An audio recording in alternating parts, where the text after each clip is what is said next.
kita melaporkan dugaan tindak pidana 310 yang dilakukan oleh lapor MY yang mengatasnamakan jabatannya Wakil Gubernur Sumatera Selatan saat itu.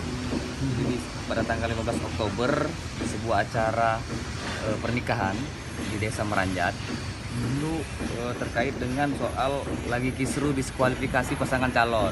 Jadi beliau menyampaikan, terlaku menyampaikan bahwa ada satu pasangan calon yang didiskualifikasi oleh KPU dan Bawaslu.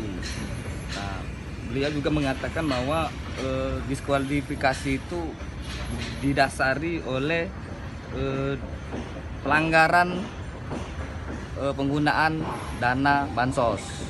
Yang faktanya kan bukan seperti itu sebenarnya. Jadi menyampaikan itu di depan muka umum, martabatnya, karena juga kan kita ketahui bahwa klien kita juga bupati juga organilir, terkesan dituduh melakukan pelanggaran dana bansos.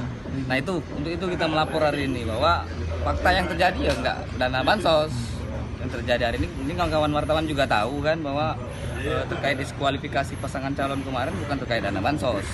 Nah itu merasa terhina di situ kan. Nah, akhirnya kita laporkan hari ini ke SPKT dengan nomor laporan SPTPL garing 828 garing 10 Romawi garing 2020 SPKT dengan pasal 310.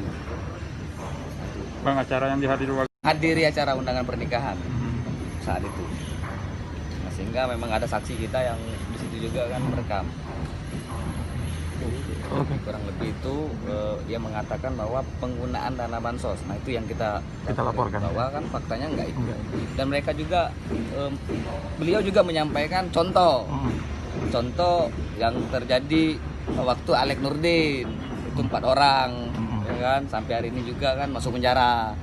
Kemudian menyebutkan juga Ishak Meki. Jadi membandingkan itu kan bukan itu. Kita bukan persoalan dana bansos. Jadi kita kemarin sudah tahu diskualifikasi itu terkait program, bukan dana bansos. Nah itu yang kita laporkan, bahwa itu yang membuat diri klien kita tercemar. Nama lengkap Erik Estrada. sebagai apa gitu Kak? Kuasa lapor Kuasa lapor dari Pak Ilyas Panjala.